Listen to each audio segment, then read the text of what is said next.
So what's up mga kalapatids, welcome back ulit sa aking YouTube channel. Kung bago ka pa lang po sa channel ko, huwag mo pong kakalimutang mag-subscribe. Click mo na rin ang notification bell para lagi kang updated sa mga bagong video natin. So today nga mga kalapatids, day 2 na ng conditioning natin sa fundraise. So ulitin ko mga kalapatids, itong pinapakita ko, hindi ko po sinasabing gayahin nyo. So pinapakita ko lang po yung ginagawa ko bago ko i-load yung ibon natin ngayong fundraise. So sasali nga tayo ng isa mga kalapatids, na ibon natin. So okay na yan mga kalapatids, Hihanda na nga natin yung tutukain nila ngayong Martes. So day 2 na nga ng conditioning natin. Papakita natin mga kalapatids hanggang i-load sila. So ito na nga yung mga ibon natin. So magaganda na yung mga itsura nila mga kalapatids, full recovery na yung mga ibon natin. So kunin na natin yung i-mix natin patuka nila. So tara. So ayan na nga mga kalapatids, nandito na nga tayo sa kukuhanan natin ng patuka yung mga ibon natin. So time check tayo mga kalapatids, 8 AM na po ngayon. So maaga tayo magpapatuka ngayon mga kalapatids, kunti lang yung bibigay nating patuka sa kanila.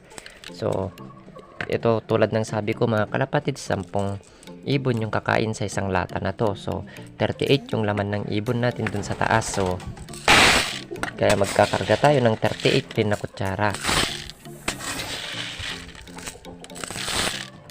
So nasa 30 na to mga kalapatids, kunti lang nga kasi yung binibigay natin sa mga ibon natin pag maaga. So ganito ako magpatuka mga kalapatids, hindi ganong maaga. So basta kung anong oras ako nagising, yun na yun. So ayan. So kinalgaan nga ulit natin mga kalapatids ng Integra 3000 para mas lalong bumawi yung katawan nila. So para bumalik nga lahat ng nawala sa kanila nung bitaw nila nung linggo. So okay na yan mga kalapatids, ibigay na nga natin sa mga ibon natin to dahil tsak na gutom na sila. So tara.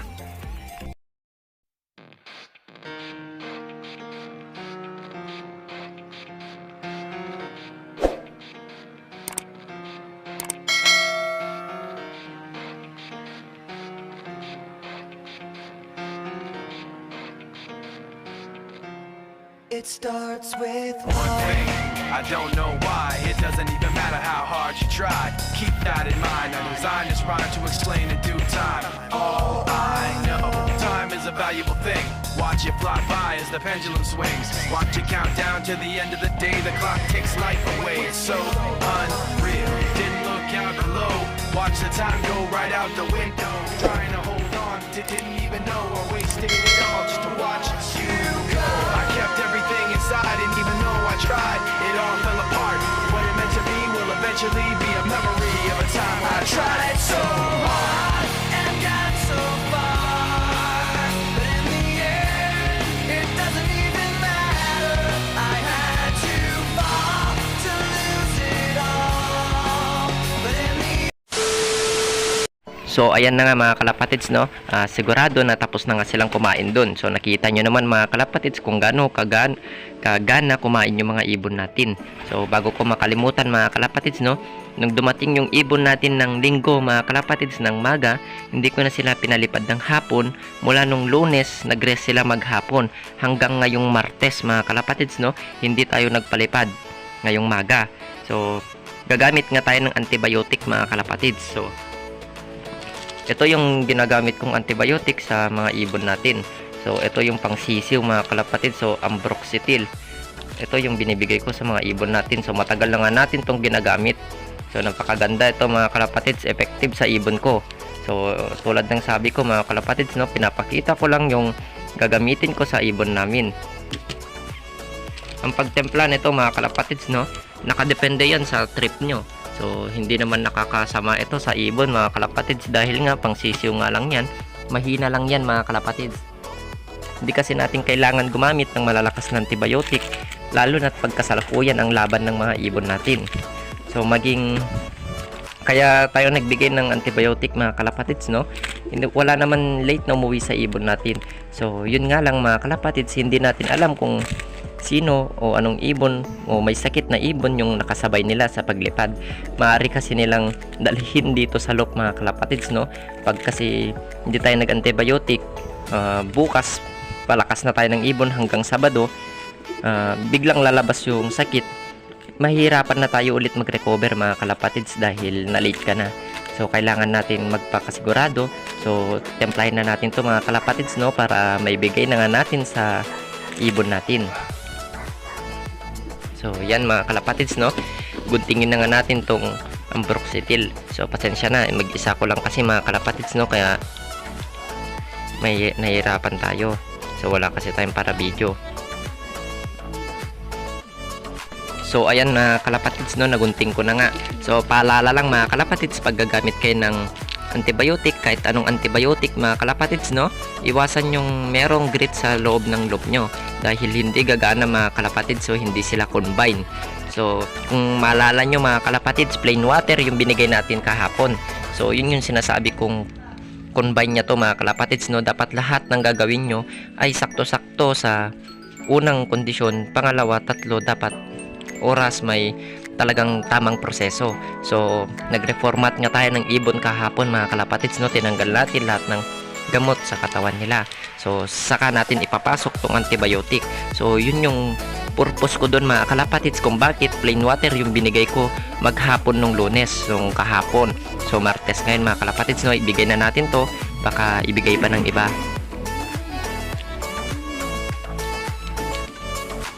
Basta siguraduhin nyo lang mga kalapatids, na walang grits yung ibon nyo, walang grits na tinutuka doon sa loob ng loop nyo. So kahapon di nga tayo nagbigay ng grits dahil nga normal lang lahat yung binigay natin para ma-reformat mga ibon natin, para kainin niya lahat ito pagka Martes mga kalapatids, no, para damdamin ng katawan niya itong ibibigay natin dahil nga walang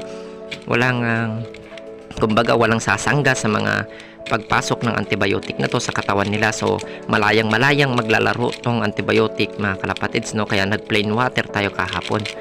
So yan mga kalapatids, pag natempla nyo yan, magkukulay green yan. So haluhin na natin mga kalapatids, no. So yan mga kalapatids, okay na yan. So ibigay na natin mga kalapatids, no, baka ibigay pa ng iba. Bye. So ayan na nga mga kalapatids, no, nandito na nga tayo sa loob ng pliers natin. So ito mga kalapatids, no, pag nag-antibiotic kayo, panatilihin yung malinis tong pag-inuman ng ibon nyo dahil nga nag-antibiotic kayo mga kalapatids, no, dapat malinis talaga ito para matanggal yung dumi dito. So yan, ibigay na natin, no, mga kalapatids, tong ambroxetil na binigay natin. So ganyan lang kasimple mga kalapatids ang ginagawa ko pag Martes. So maaga ngayon mga kalapatids, no, ito yung conditioning nila ng AM dito sa aking loop. So ulitin ko, hindi ko po sinasabing gayahin nyo ako mga kalapatids, no, pinapakita ko lang yung ginagawa ko bago ko ilod itong mga ibon natin. So ito yung conditioning natin ng pang fundraise. So sasali nga tayo ng isa mga kalapatids, no, at sabi pala ni Papa mga kalapatids, no, ipapa-stickeran niya to yung isa na yan dahil isasali niya nga ng side bet. So sayang mga kalapatids, kahapon nung tapos tayo nag-vlog, nag-loop visit tayo sa MMFC player. So kumuha rin tayo ng tips doon. So sayang hindi ko nga na-vlog mga kalapatids dahil nalobat nga yung cellphone natin dahil maghapon tayo nag-vlog dito kahapon. So i-vlog ko rin sana yun mga kalapatids, pero hindi na nga kaya dahil lobat yung cellphone natin. So kinuha na lang natin ng tips yung tropa natin na MMFC player. So yun pa mga kalapatids, no, hinawakan natin yung mga champion niyang ibon. So babalikan ko yun mga kalapatids pag natapos itong conditioning natin hanggang Sabado para makilala nyo yung sinasabi kong nilook visit ko. So saka na lang yun mga kalapatids, ipapasyal ko kayo dun, papakita ko sa inyo yung mga champion niyang ibon. So bigyan na natin mga kalapatids, no. Ito mga kalapatids, pag maga hindi nila kayang ubusin to dahil may uminom to mga ibon namin ng maga. Napansin ko lang, ewan ko lang sa inyo mga kalapatids, basta sa amin napakahina nila uminom pag maga. So yan na nga mga kalapatids, no, full recovery na nga tong ibon natin. Ay oo nga pala mga kalapatids, no, yung sinasabi ko sa inyo na nawala na puti natin, meron na siya mga kalapatid. So wait lang, tatignan natin siya. Saan ba siya? So yan siya mga kalapatid. So yan, dumating na siya. So yan yung sinasabi ko sa inyo mga kalapatids kung bakit hindi tayo nag-antibiotic ng Lunes, dahil hindi nyo maiwasan yung ibon na uwi ng kinabukasan, yung ganyan na ibon. So mas maganda talaga mga kalapatids na hindi muna tayo mag-antibiotic ng Lunes para naman makatikim ulit siya ng Martes. So Martes ngayon, so ngayon tayo nag-antibiotic, o buti natikman niya.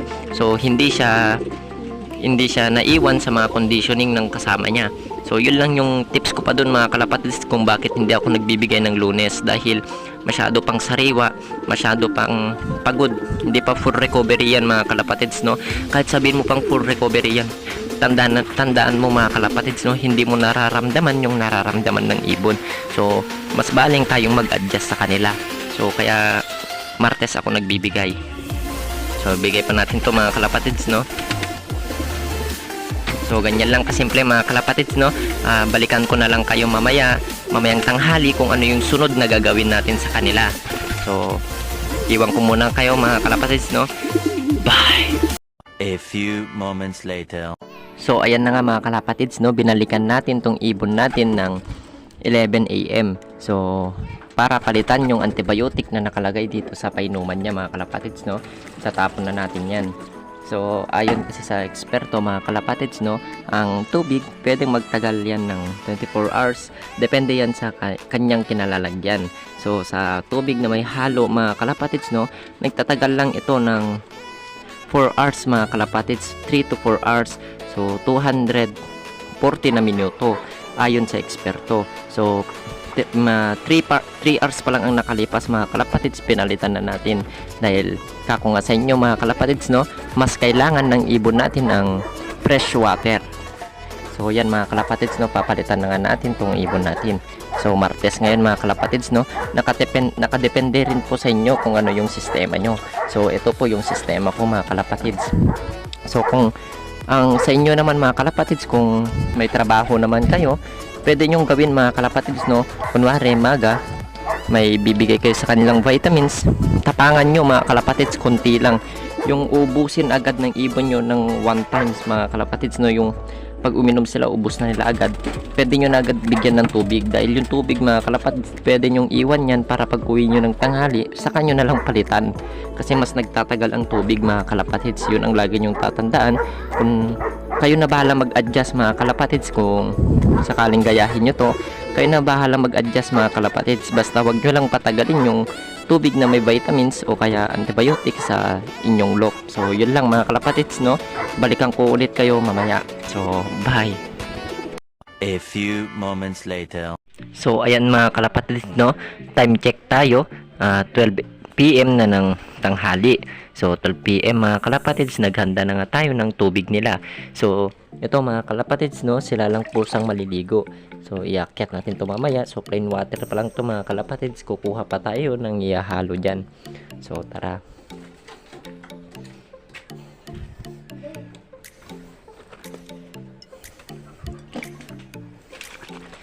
So ito nga mga kalapatids, no, yung hinahalo natin sa tubig nila. So suka ito mga kalapatids, apple cider. So depende sa inyo mga kalapatids kung ano yung ibibigay nyo sa pangpaligo ng ibon nyo. So pwede kahit anong suka mga kalapatids. Ang suka kasi mga kalapatids kaya nahalo natin sa paliguan ng ibon natin, para kung sakaling makainom sila mga kalapatids, no, patay na lahat ng bakteryang pinagliguan nila. So pag naligo kasi sila mga kalapatids, nandiyan lahat ng bakterya. So itong suka, ang purpose niya to, pinapatay niya agad yung mga bakterya. Kung sakali mang makainom sila, puro good bakterya na yung papasok sa katawan nila, kaya kinakargahan natin ng suka.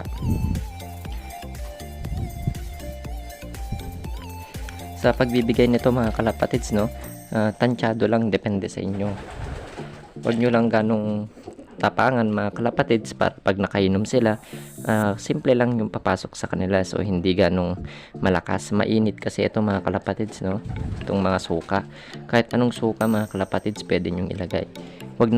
Kahit wag na kayo maglagay ng asin mga kalapatids, no, suka lang ibigay nyo. So haluhin na natin to mga kalapatids. So okay na yan kalapatids ibigay na natin sa ibon natin para makaligo na sila. So bye. So ayan na nga kalapatids, no, nailagay na nga natin yung pagpapaliguan ng mga ibon natin dito sa taas. So ganyan lang kasimple mga kalapatids, no, haluan lang nga natin ng suka para naman sakaling makainom sila mga kalapatids, hindi bad bacteria yung papasok sa katawan nila. So dahil nga may suka, panay good bacteria na yung papasok dahil patay na lahat ng bad bacteria. So ganun lang kasimple mga kalapatid. So yun yung isasali natin ng fundraise mga kalapatid. So yung asawa niya yung puti. So balik tayo sa topic mga kalapatids, no. Iwasan po natin kalapatids na istorbohin sila. So punta lang tayo dito sa loob pag oras talaga kung kinakailangan. So iwasan po natin kalapatids na paliguan sila na yung sila mismo. Iwasan po natin yun mga kalapatids na hawakan sila dahil dun po nakukuha yung pagka-stress. Hayaan mo lang sila mga kalapatids na maligo. Basta pag naglagay ka dyan, maligo man siya o hindi, okay lang kalapatids. So iwan muna natin sila kalapatids, no, para makaligo sila ng maayos. So balikan na lang natin sila pag nakaligo na sila. So bye. So ayan na nga mga kalapatids, no. Nandito na nga yung mga tapos na ligo. So ayan mga kalapatids, no, iniwan kasi natin sila saglit para makaligo naman sila. So naiilang kasi mga alaga natin mga kalapatids pag tinututukan natin silang masyado, pag binabantayan natin sila. So iwasan nyo rin yung ganun mga kalapatids, no, lalo na kung nagre-recover kayo ng ibon. Huwag nyo ganung bantayan yung mga ibon natin. So huwag natin silang istorbohin. So kung ano yung dapat na oras, yung importanteng oras na pagpunta natin sa kanila, yun lang po mga kalapatids, no, at iwasan natin talagang hawakan sila. Yan mga kalapatids, no, pag naligo ang ibon nyo, senyales lang yan mga kalapatids na wala silang sakit. Yung mga hindi pa naligo mga kalapatids, kung meron man, okay lang yan mga kalapatids, no. Huwag nyo siyang i-force bath dahil alam niya kung ano yung mas nararapat para sa sarili niya. So hayaan mo lang siya, hayaan mo lang siya. So okay na yan mga kalapatids, no. Iaayos ko na tong nagliguan nila, itatapon na natin para hindi naman nila paglaruan ng mabuti. So okay na yan, ibalikan ko na lang kayo ulit mamayang hapon. So bye. 2,000 years later. So ayan na nga mga kalapatids, no, 4 PM na ng hapon. So andito tayo sa flyer loop natin para check natin sa kanila mga kalapatids kung sino yung may mga one-eye cold na ibon. So alam nyo ba mga kalapatids, no, pagkatapos naligo ang ibon natin, sa first nilang maligo sa isang week, ay doon na lumalabas yung may mga sakit na ibon, yung may mga one-eye cold. So i-check natin sila kung sino yung meron, para kung yung meron mga kalapatids, no, ibababa na natin agad. So napakasimple lang gawin mga kalapatids, no, yung pagkuan ng one-eye cold. So napakadali lang natin gamutin yan dito sa ating loop. Pero sa ganun, kahit ganun mga kalapatids, no, kailangan pa rin natin ibaba yung ibon.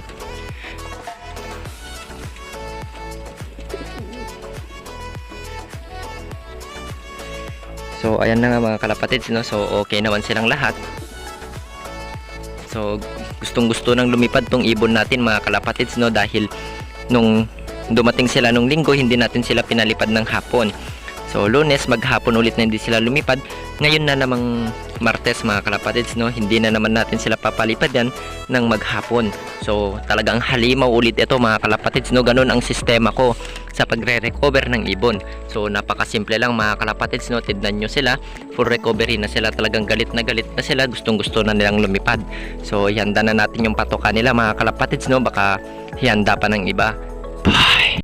So ayan na nga mga kalapatids, no, nandito na nga tayo sa pagkuhanan ng patuka ng mga flyer natin. So dahil hapon ngayon mga kalapatids, no, alas 4 ng hapon, eat all you can ulit yung ibon natin. So hindi na nga natin kakargahan ng Integra 3000 na padagdag. So hindi na natin kakargahan ng ganun. Kung ano yung nakamix dito mga kalapatids, yun lang yun. So yung mix niya to mga kalapatids, no, flyer mix may Integra 3000. So ganun lang kasimple mga kalapatids. Konti lang yung Integra 3000 niya to, para lang pang templa lang ng ibon natin, kumbaga sa katawan nila.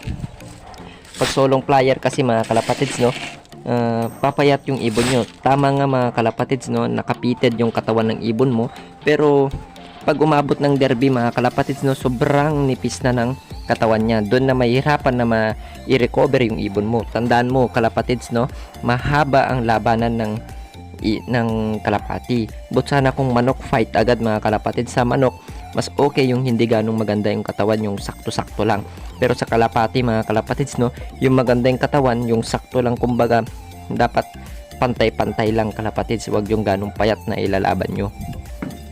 So ibigay na natin mga kalapatids, no, hindi namihan na natin dahil eat all you can nga sila ngayong hapon. So bigyan na natin yung patokan nila mga kalapatids. Jack na gutom na yung mga ibon natin. So tara.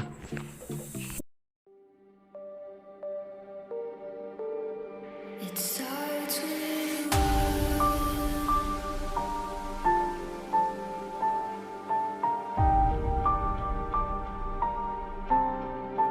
all I know.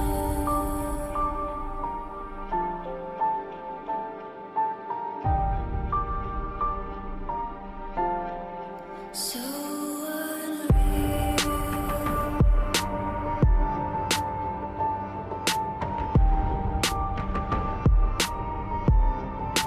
Watch you go.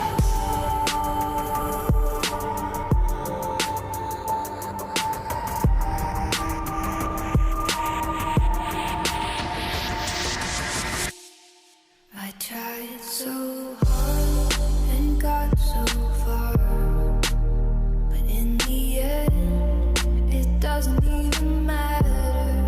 I had So ayan na nga mga kalapatids, no, tapos na nga kumain to mga ibon natin. So tignan nyo sila mga kalapatids, no. Oh, ang kikinis nila mga kalapatids, no. May mga pulbos na sila, first pa lang nila napaligo ngayong linggo. So yan kasi ang kainaman mga kalapatids pag naka-recover yung mga ibon nyo. So wag kayong palipad ng palipad mga kalapatids, no. Wala dun yung labanan, wala sa tagal ng rondahan ang palipad mga kalapatids. Yan ang lagi mong tatandaan. Nasa recover mga kalapatids ang labanan. So ito nga mga kalapatids, no, bibigay na nga natin tong plain water ulit. So yan lang ginagawa natin mga kalapatids dito sa ating YouTube sa ating mga ibon.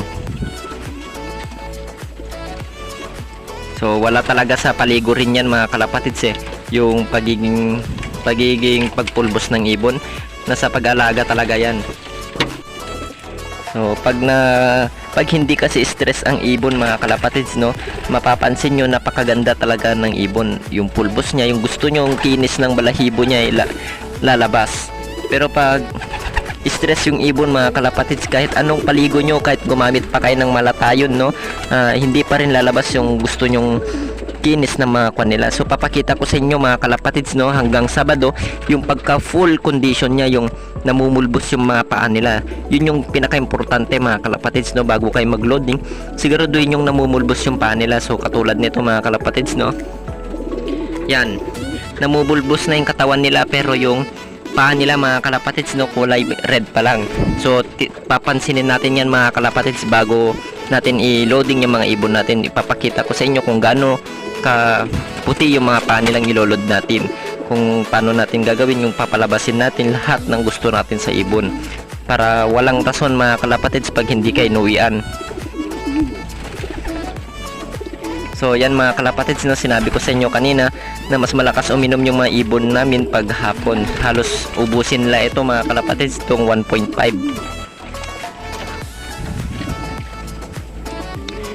Pagtapos na nila nakainom mga kalapatids, no, pag magdidilim na, tatanggalin na natin itong tubig para kahit may pumasok na daga, wala siyang mainom. Kasi pag iniwan natin yung tubig mga kalapatids, no, pag pumasok yung daga, kung may dagang pumapasok man, pag nakainom yung daga, tapos kinabukasan makakainom tong ibon natin, back to kuan na naman mga kalapatids, no, balikan na naman ulit, hihina na naman yung ibon dahil napakaraming sakit ang daga mga kalapatids, no.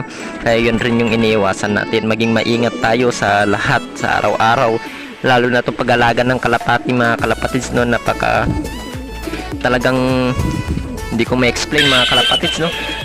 Talagang kumbaga mga kalapatids, kailangan mo talagang gampanan sila ng mabuti lalo na pag nakikikarera ka. Kung hindi ka nakikikarera mga kalapatids, okay lang yan, wag mo silang gawing baby no. Pakainin mo lang sila, parondahin yun, hindi mo naman ilalaban, diba? O katulad yan mga kalapatids, unang paligo pa lang nila yan mga kalapatids, no. Suka lang yun nilagay natin, tignan mo naman, napakaganda na nila. So dito ko natatapusin yung video mga kalapatids, no. Pag hindi ka pa nakasubscribe, subscribe mo na yan at like mo na rin ang etong video mga kalapatids, i-like mo na rin to, then click mo na rin ang notification bell para ma-update ka sa lahat ng video natin. So sa parapol pala natin mga kalapatids, so kunting tiis na lang, malapit na natin iparapol yung mga champion na produce nilang YB. So yung mga YB yung ipapabigay ko sa inyo. So dito ko natatapusin kalapatids, Maraming salamat po. Bye.